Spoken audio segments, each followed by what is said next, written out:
Hi everyone, good morning, great to be with you again today. Happy Palm Sunday. It is Palm Sunday today, the week before Easter. Today is the day that we remember and we think about that time when Jesus rode into Jerusalem on a donkey and everybody welcomed him with palm branches and cheering and all sorts of crazy stuff going on. You can read about it in the Bible, obviously, but it's a day that we remember Jesus coming in, Jesus pushing forward into what was going to happen next to him. And we know now because we know the story of Easter, but the people at the time weren't sure what was going to happen. They were celebrating Jesus as their king. So it's super important that we spend a bit of time this weekend, today or this week, just remembering who Jesus is, how he has come into our lives before we think about Easter, Good Friday and Easter Sunday are coming up next week. Easter Sunday, which is next Sunday, we will be back here at the bridge. So during the week, your folks will be able, or you will be able to book into coming here for youth or in the main service if you're a little bit older and you want to, and for younger groups of kids and stuff. So look out for those details coming out in the week. Some of you already done it, but this week we sent out our youth questionnaire, our youth wellbeing questionnaire. So if you haven't done it, I'm going to put the link in the description of this video so you can follow through. And it's just a couple of questions to find out how you're doing. So be honest, it's going to be completely anonymous, so don't know who you are. Loads of you have already done it. So if you're thinking about it or you want to have a go, it's open for anyone between the age of 11 and 18 to put their thoughts into. Click it and then they'll come straight through to me. I won't know who's done it, but it's important finding out how you are, what's been going on in your life, and I'm hoping that this will help us when we're thinking about the things we're going to do at youth during the week or on Sunday or in different days over the next 12 months or so. So thank you if you've done that already. If you haven't, it's in the link underneath here that you can do now. And on that, I want to just say that plans for later this year, when we're able to do stuff, when we're able to have fun and be together, are happening. There are going to be plans, there is going to be stuff going on. Everything feels a bit quiet and a bit weird at the moment. Some stuff's going back to normal, like from tomorrow we can get out and about and do a little bit more things. You guys have been back at school for a couple of weeks now, so some things are starting to feel a bit normal and some stuff is we're still waiting a little while.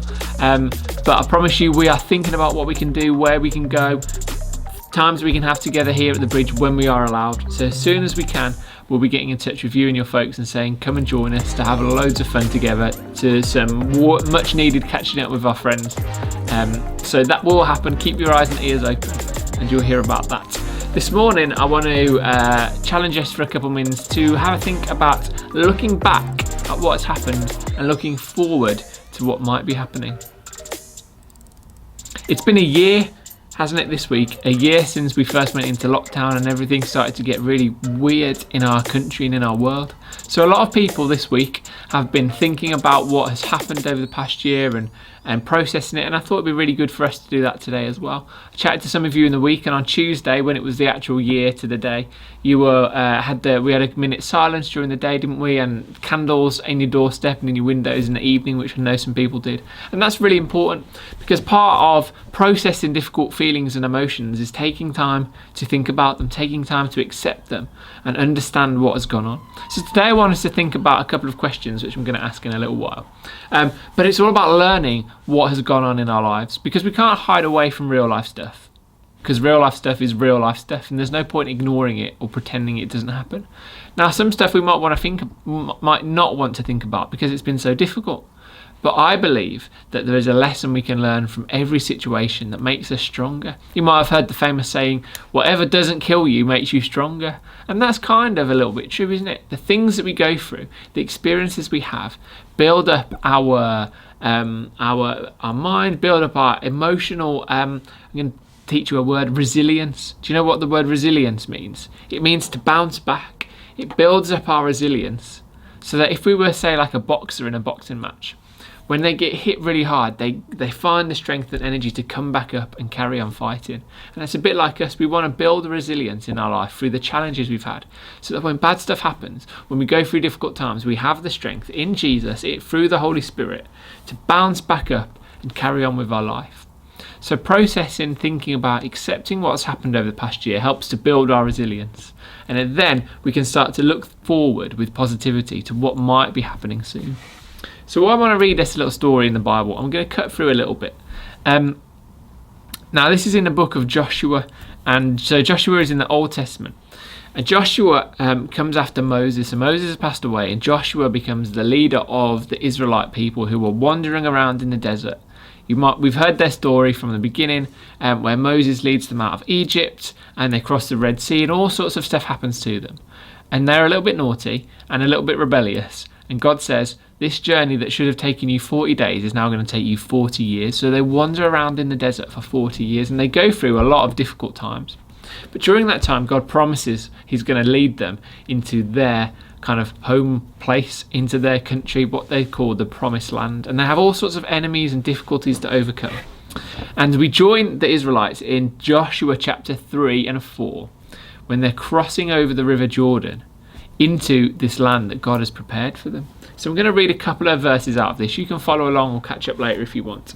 But Joshua chapter 3, we're going to read verse 5 to start with. It says, Joshua told the people, consecrate yourselves, for tomorrow the Lord will do amazing things among you. So Joshua tells the people to get ready because something good is happening. To consecrate means to become like, make yourselves right, make yourself holy, prepare yourself. Get ready for what God is going to do. God has told Joshua, right, tomorrow is the day. So he says, consecrate yourselves. Tomorrow the Lord will do amazing things among you. And I think that's true for us. I think tomorrow or the week after or the days and months and years to come, God is going to do amazing things in you and through you after what we've all experienced. Then we skip down to verse 9. I'm going to read verse 9 to 13. It says this. Joshua said to the Israelites, come here and listen to the words of the Lord your God. This is how you will know that the living God is among you, and that he will certainly drive out before you the Canaanites, the Hittites, the Hivites, all these different ites. These are different people groups and different enemies that the Israelites have. There's 1, 2, 3, 4, 5, there's like 7 of them, there's loads. Verse 11, see, the ark of the covenant of the Lord of all the earth will go into the river Jordan ahead of you. Now then, choose 12 men from the tribes of Israel, 1 from each tribe. And as soon as the priests who carry the ark of the Lord of all the earth, set foot in the Jordan, its waters flowing downstream will be cut off and stand up in a heap. Basically, what he is saying to the Israelites, he says, we know God is helping us defeat our enemies. So what we need to do is we need to take God. The Ark of the Covenant is where the presence of God was. It's kind of like a fancy kind of box that they would carry. And it was really dangerous and really holy because that's where God's presence was. And he could be with them all the time. So it says, right, we're going to pick 12 men and we get into the water with God, with the presence of God. The water is going to stop. And this stream, this river, this huge river is going to stop so that we can cross it safely. That's amazing. So they're getting ready for this to happen. Verse 17 says this, the priests who carried the ark of the covenant of the Lord stepped into the middle of the river Jordan and stood on dry ground while all Israel passed by until the whole nation had completed the crossing on dry ground. So the priests carry the presence of God into the river stops flowing, pauses. We've heard that in the past, haven't we? Like the Red Sea. And everybody who is part of the nation of Israel passes through the river on dry ground. So the thing that God has promised, he does. He does it safely. He does it by defeating their enemies. He does it by being with them through hard times and good times. If we flick forward to Joshua chapter 4, which is just the next page. I'm going to read verse 1 to 9 just to finish off this story.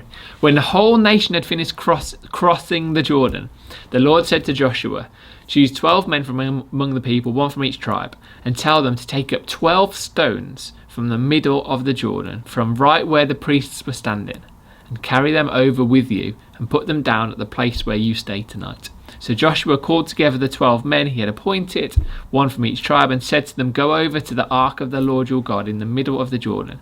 Each of you is to take up a stone on his shoulder, according to the number of the tribes of the Israelites, to serve as a sign among you. In the future, when your children ask you, what do these stones mean? Tell them that the flow of the Jordan was cut off before the ark of the covenant of the Lord. When it crossed the Jordan, the waters of the Jordan were cut off. These stones are to be a memorial to the people of Israel forever. So the Israelites did as Joshua commanded them. They took 12 stones from the middle of the Jordan, according to the number of tribes, and they carried them over with them to their camp, where they put them down. Joshua set up the 12 stones that had been in the river at the spot where the priests carried the ark of God, had carried the ark of the covenant, had stood. And there they are to this day. So they crossed the river, and Joshua says, right guys, go back into the river and get 12 stones each of you, and let's put them in the place where we're staying tonight.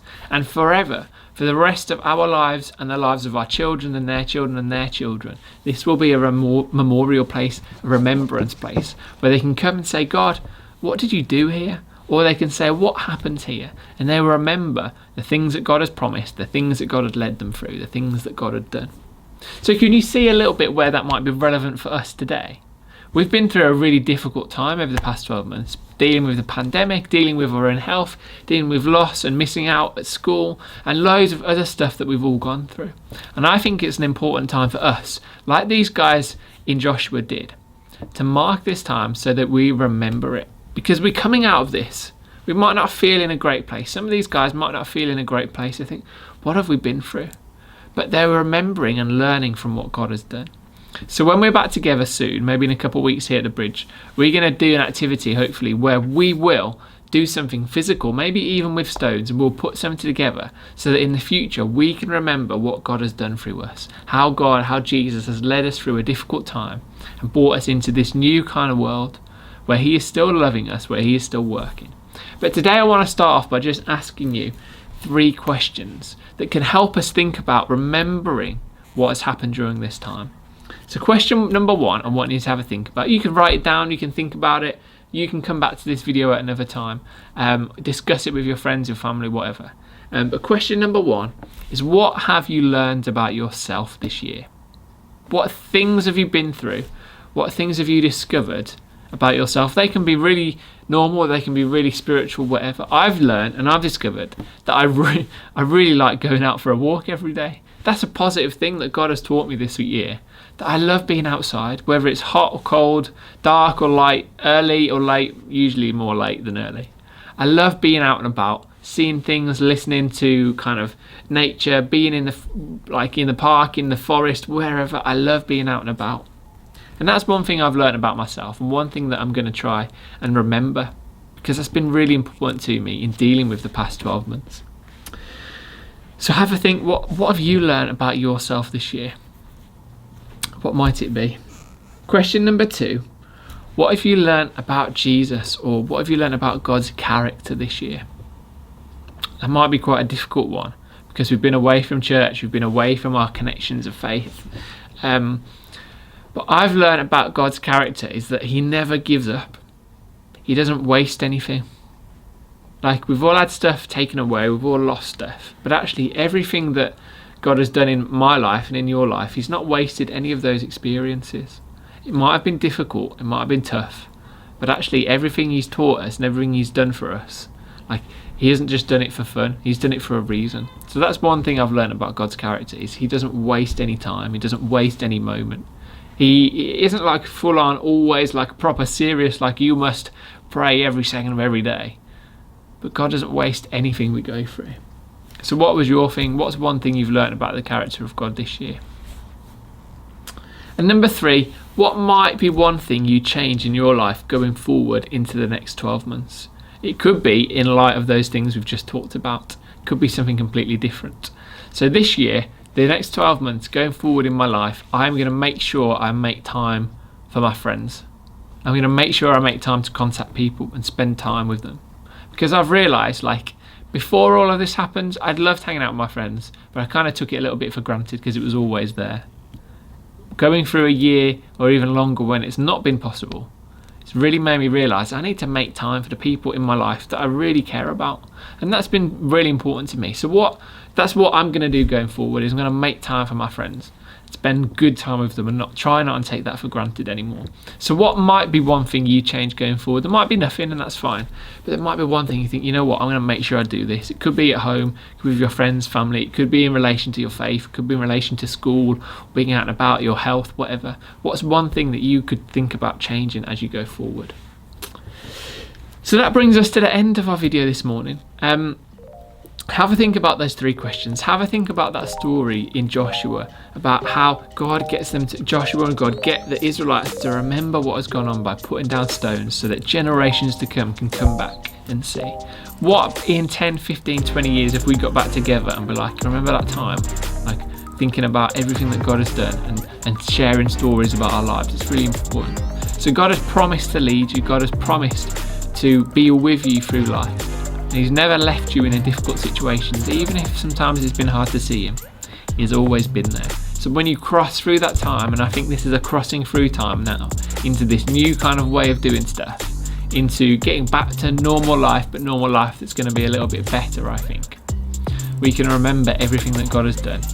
So, guys, look forward to seeing you this week. We're going to be on Zoom, and then we're going to take probably a week off for Easter, and then we'll see what happens after that. But this Sunday, hopefully we'll be able to see some of you here at the bridge, celebrating Easter together. And it's been so long since I've seen you guys. Like, you will have got really tall, and no one's had a haircut. It's going to be great fun. But I'm really looking forward to catching up with you, and we will see you soon. So have a great rest of your day, and hopefully catch up with you in the week. Bye.